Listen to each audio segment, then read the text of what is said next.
கர்த்தருக்கு ஸ்தோத்திரம். கர்த்தராகிய இயேசு கிறிஸ்துவின் இன்ப நாமத்தில் இனிய வாழ்த்துக்கள். இன்றைய தியானத்திற்காக ஜெபித்த பொழுது தேவன் தந்த வசனம் 2 பேதுரு எழுதின நிருபம் 3ஆம் அதிகாரம் 9ஆம் வசனம்.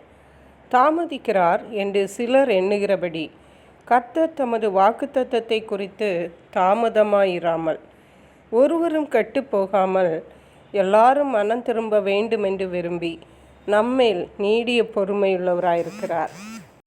நம்முடைய கர்த்தராகிய இயேசு கிறிஸ்து இந்த பூமியிலே மனுஷ ரூபமாக வந்து 33.5 வருடங்கள் வாழ்ந்து சிலுவையில் அறையப்பட்டு மரித்து உயிர்த்தெழுந்து வானத்திற்கு எழுந்தருளி போயிருக்கிறார்.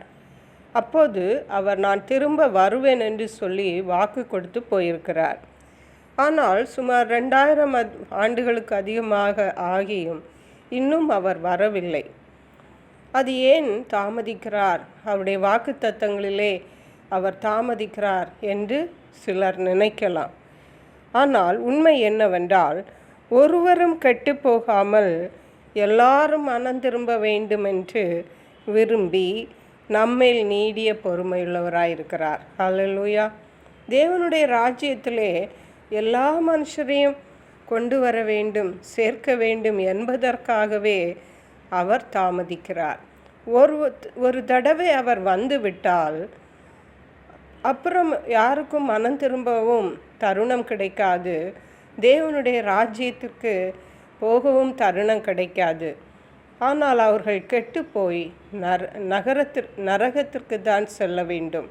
அருமையான கர்த்தருடைய பிள்ளைகளே, இன்றைக்கு ஒருவேளை நாம் நினைக்கலாம், இயேசு கிறிஸ்துவனுடைய வருகைக்கு முன்பதாக அநேக அடையாளங்களை சொல்லி இருக்கிறார், அந்த அடையாளங்களெல்லாம் நிறைவேறதான் தேவன் இயேசு தாமதிக்கிறார் என்று நாம் நினைக்கலாம். ஆனால் அது உண்மையல்ல. எல்லாரும் மனம் திரும்ப வேண்டும், ஒருவரும் கெட்டு போகக்கூடாது என்பதற்காகவே அவர் தாமதிக்கிறார். இந்த விஷயத்திலே நம்முடைய கடமை என்ன? மத்தேயு எழுதின சுவிசேஷம் 28ஆம் அதிகாரம் 19-20 வசனங்களிலே இயேசு சொன்னார், வானத்திலும் பூமியிலும் சகல அதிகாரமும் எனக்கு கொடுக்கப்பட்டிருக்கிறது. நீங்கள் உலகம் எங்கும் பூமியின் கடைசி பரியந்தமும் போய் சுவிசேஷத்தை சொல்லுங்கள் என்று சொல்லியிருக்கிறார். அவர்களை மனம் திரும்ப செய்யுங்கள் என்று சொல்லியிருக்கிறார். பிதா குமாரன் பரிசுத்தாவின் நாமத்தினாலே ஞானஸ்நானம் அவர்களுக்கு கொடுங்கள், நான் உங்களுக்கு உபதேசித்தவைகளை அவர்களும் கைக்கொள்ள வையுங்கள் என்று இயேசு சொல்லி போயிருக்கிறார். ஆகவே இந்த ஜனங்களெல்லாம் மனம் திரும்ப வேண்டுமென்றால் அது சுவிசேஷம் சொல்ல வேண்டியது நம்மேல் விழுந்த கடமையாயிருக்கிறது. அருமையான கர்த்தருடைய பிள்ளைகளை, தேவனுடைய வருகைக்கென்று நாமும் வழியை ஆயத்தம் பண்ணுகிறவர்களாய் காணப்பட வேண்டும். மற்றவர்களுக்கு நாம் சுவிசேஷத்தை சொல்லி அவர்களையும் தேவன் இயேசு கிறிஸ்துவனுடைய பிள்ளைகளாக நாம் மாற்ற வேண்டியது அவசியமாயிருக்கிறது. ரட்சிப்புக்குள்ளே அவர்களையும் வழி நடத்த வேண்டும். அதை தான் தேவன் நம்மை எதிர்பார்க்கிறார்.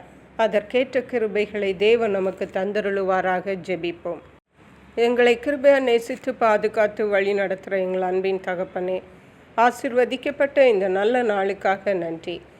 இந்த நாளிலும் தாமதிக்கிறார் என்று சிலர் எண்ணுகிறது போல தேவன் தம்முடைய வாக்குத்தத்தத்தை குறித்து தாமதமாயிராமல் ஒருவரும் கெட்டுப்போகாமல் எல்லாரும் மனம் திரும்ப வேண்டும் என்பதற்காகவே அவர் தாமதித்து நீடிய பொறுமையாயிருக்கிறார் என்று சொன்னபடி உம்முடைய வருகையிலே எல்லாரும் உம்முடைய ராஜ்யத்துக்கு பங்குள்ளவர்களாக வேண்டும் என்பதற்காகவே நீங்கள் தாமதிக்கிறீங்கப்பா. ஆகவே சுவிசேஷம் சொல்லுகிற எங்கள் கடமையிலே நாங்கள் உண்மையுள்ளவர்களாய் காணப்பட அநேகரை இயேசு கிறிஸ்துவனுடைய நீதிக்குட்படுத்துகிறவர்களாக உடைய ராஜ்யத்துக்குட்படுத்துகிறவர்களாய் காணப்பட எங்களுக்கு கிருபை தாருங்க. நன்றி பரிசுத்த ஆவியானவரே. துதிகன மகிமை உமக்கே செலுத்துகிறோம். மீட்பர் இரட்சகருமாகிய இயேசு கிறிஸ்துவின் இன்ப நாமத்தில் ஜெபிக்கிறோம் எங்கள் அன்புள்ள பரமபிதாவே. ஆமேன். God bless you.